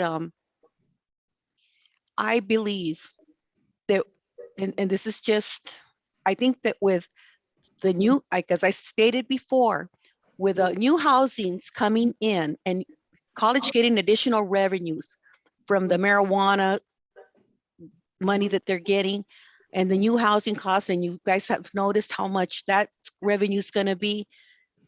I believe this college can manage with what we have and what we're going to get, and there should be no increase in tuition. So that's my take on it. Thank you. Thank you, Board Member Garcia. Board Member Hay has her hand up. Yes, thank you, Chair Ripley. I wanted just to state my support for the Chancellor's proposal. Primarily, as I stated a few months ago, I don't think the faculty have seen significant raises in a number of years, whether that's adjunct faculty or regular faculty, as well as staff. And I fully support excellence at Pima Community College, and excellence means excellent faculty, and we can't afford to lose anybody. So while I appreciate Board Member Garcia's acknowledgement of the increase of costs to the students, there was also increase of costs to faculty and staff making a living. And we have not done a good enough job, I don't think, in my opinion, to really retain and promote those faculty members we have that have done such an extraordinary job in fulfilling the missions that the Chancellor has laid out. And so I am fully supportive of this proposal. Board Member Garcia, do you have another comment? Your Yes, hand I is do. still up. Okay, go ahead. Board Member Hay, I don't believe that the tuition increase was connected to the salary increase for faculties, or to relook at that. That was separate. My understanding, when we had our budget session, that was not. Tuition increase is different. It's to support specifically the students for the equipment repairs, providing additional hotspots. So correct me if I'm wrong, Dave B. So Madam Chair, can I respond to that? I think you have to first step back and look at things holistically. Because we're able to use the tuition increases to now come in behind the HERF pieces, and then to use it to come in with the STU courses and alike, we now don't have to use other monies to do that. That money then is freed up to do the things that Dr. Hayes talking about. So I think you have to look at it holistically. Otherwise, we're going to have to make other kinds of choices around those things. So if you want to see us continue to offer, the digital tools and devices, you want us to be able to do these STU courses, you want us to do those kinds of things that are a direct benefit to the student, we're going to have to take it from somewhere else if we don't have this revenue enhancement. I don't know, Dave, if you want to add to that. I think that was effectively said. Essentially what you'd be saying is there are sort of two choices: that we don't provide these types of equipment because they're not supported by tuition, or we do, and then those end up being funded by other sources. Then we have fewer other sources to do the important things. And what we've been talking about with the study session is there's a very big increase that in order to make headway on compensation to address the concerns that our employees have about inflation, those other revenue sources that Board Member Garcia referenced are going to be critical for us making good headway in terms of the compensation issues. Any other discussion? Board Member Garcia? Well, I did not hear that in the study session that we had, Dr. B. And I guess I would like to see us go back and relook, and you give us other options so that the faculty can get their increase and we do the correct compensations for them that they're entitled to in the staff. But we should, I believe we can get those revenues from the property taxes. And that's for you to figure out. And I'm done. Board Member Hay? Thank you, Chair Ripley. So it's, from my understanding, Dr. B, it's an all funds budget. So we get funds from multiple different sources. We have not increased funds from tuition in a while. We have funds from other sources recently to help fill those holes, as the Chancellor discussed. And I think the faculty deserve and the staff deserve our support because quite frankly, because the students expect excellence. And we can't retain excellence and we can't recruit excellence unless we can recruit and retain our faculty. And so from an all funds budget perspective, it's all funds. It's tuition dollars, it's real estate dollars, it's tax dollars, it's all of that. It comes into balance and we allocate those as we see most appropriate. But absolutely, now is the time to support our faculty and our staff, and that's through an all funds budget increase, which includes a tuition increase. Thank you. Any other discussion? I would just like to add, just to bring it back down to my level, I guess. So we get, our revenues are tuition, property taxes, and state funding, which we don't get.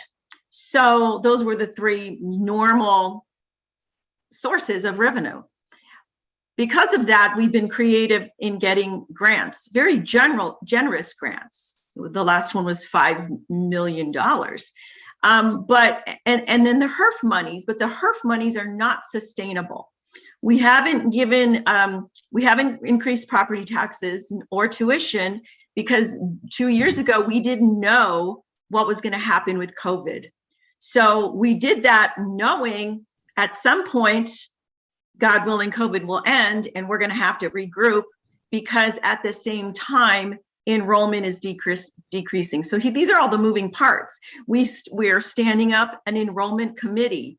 That's really crucial. We're making a more robust effort at boosting our enrollment resources, the people and the money that's spent on recruitment. But that has not happened yet. We are still experiencing a downtrend in enrollment. So it's all numbers. Thank you, Dr. B, because it would make my head explode. But there's a lot of moving parts and a lot of numbers to crunch, and it's really not magic. So something's got to give. And to me, these are like I said in my opening remarks, these are the hard decisions and the hard work that we have to do to make sure that we take care of everyone. And I would like to add, the class comp study is almost complete, and we're quite sure there's going to have to be adjustments. And those adjustments are going to come pretty harshly, and we're going to have to increase the salaries on people that are not being paid what they should be paid. Where's that money going to come from? So this is where we as a board have to make these hard decisions for the good of the college. And with that, Board Member Klinko, you had some comments or questions. Thank you very much, Chair Ripley. I just wanted to reiterate a number of points that were made by Dr. Hay and yourself. I have, it is not, when I ran for this board, it was not my vision that we would sit here and have to raise tuition, but the financial realities of the institution, as we are, we've spent multiple years looking at the ins and outs of the money that flows in and how it is chopped up and carved out and spent. And I simply at this point could not imagine, what we've seen with COVID. We just, at the very beginning of this meeting, we had an enrollment report that talked about, I think it was at the beginning of this meeting, it might have been an earlier meeting today, but the enrollment report of just how many students are Dr. Duran-Sert, I believe, was reporting how many students are still going to be online in the summer and how many are going to be online how many we anticipate online in the fall. And without the technology tools to support those students, how many will be left behind, unable to enroll into classes online or with the hotspots needed to be able to actively participate in this hybrid or a virtual learning space. I'm hopeful that the pandemic is over. There's still uncertainty. I mean, and again, everyone's point this evening, yes, inflation is happening, and this tuition proposal is not keeping pace with how inflation is increasing, not just this year, but over the last 3 years. I think this is a modest increase that helps us offset some of the commitments that we have been talking about now for 2 years with the compensation study. So, again, it's not something I want to support, but I'm not sure I see a way to be able to effectively achieve the goals that we've asked for and have a balanced budget. Thank you, Board Member Klinko. Any other discussion or questions or comments? Yes, Board Member Gonzalez. Can you hear me? Yes. Okay. As mentioned before, the inflation is coming. It's not coming, it's here. And it's impacting a lot of people and a lot of students and more important, the families. As mentioned before, I've always been supportive of what we have and what Pima is doing as well too. But I think right now it's not the time. But the rest of the group is correct. We need to provide our faculty their due compensation as well too. But more important, this impacts the families. And I do not agree with a tuition increase. And that's part of the thing that we need to look at all options. We do have as mentioned before by Dr. B, there's a very healthy reserves for this year. Utilize some of those reserves and do not raise the tuition, because I think, and I believe strongly, that if we do increase even $2, it's going to impact not positive but more negatively. That's my opinion. But like I mentioned before, if there's no other option, utilize at least one more year, because inflation is not coming, it's here. And utilize some of the reserves. That's where we have them there too. That's all. Thank you, Board Member Gonzalez. Any other discussion? Okay, and again, I would like to add that this is why we are a board. We have to make the tough decisions, and we do have to look at everything from every angle. And if this motion does pass, this vote passes, I want to assure people that, or even if it doesn't, we are expending an inordinate amount of energy and time and resources that out of love for the school to try to get tuition as free as possible in accordance with the Arizona Constitution. And we've done that through donations and grants and scholarships and apprenticeships. And we're going to continue to do that in addition to providing, like Dr. B pointed out, the hardware and the software, the Wi-Fi spots. So we will try, we will not leave any stone unturned to ensure we consistently strive towards as free as possible. But until that happens, this is something that, again, this is a hard decision that we have to make. And there's so many moving parts. Again, I can't imagine how much number crunching had to happen to get to this point. Again, I agree with Board Member Klinko, this isn't a decision any of us want to make, but it is one of those hard decisions. So with that, if there's no further discussion, Mr. Sylvan, will you please make a roll call vote? Damian Klinko, Yes. Maria Garcia, No. Dr. Meredith Hay, Yes. Luis Gonzalez, No. Catherine Ripley. Yes. With that, with the majority, this action item does pass. Okay, and I think this is all. Those were the two action items. It was a lot. We got through them. The last item on the agenda is request for future agenda items. Would any board member like to request an agenda topic for future meeting? Yes, Board Member Gonzalez.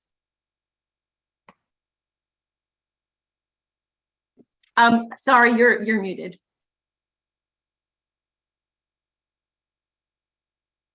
I'm requesting that we have the face-to-face meetings, especially for next month. I think it's very critical that we meet.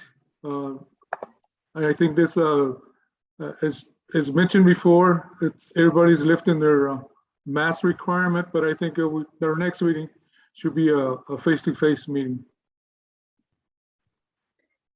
Thank you, Board Member Gonzalez. Yes, we're seriously moving towards that, and the next meeting may just be in person. I'm hoping it will. We're just consulting with the county, with the city, and with all of our the medical professionals to make sure that we can do that safely. And so, yes, it most likely will happen. Yes.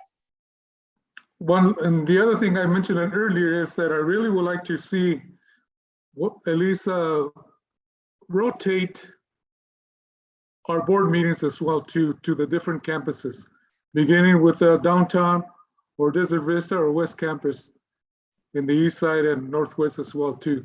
I think that's something that we need to look at and put it on the agenda for discussion, because I think it's important that people want it as well too. Thank you. Great, thank you. We will put that on the agenda.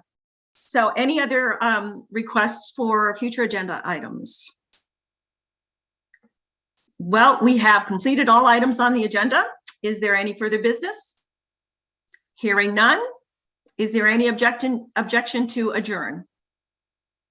Hearing none, we are officially adjourned. Thank you very much.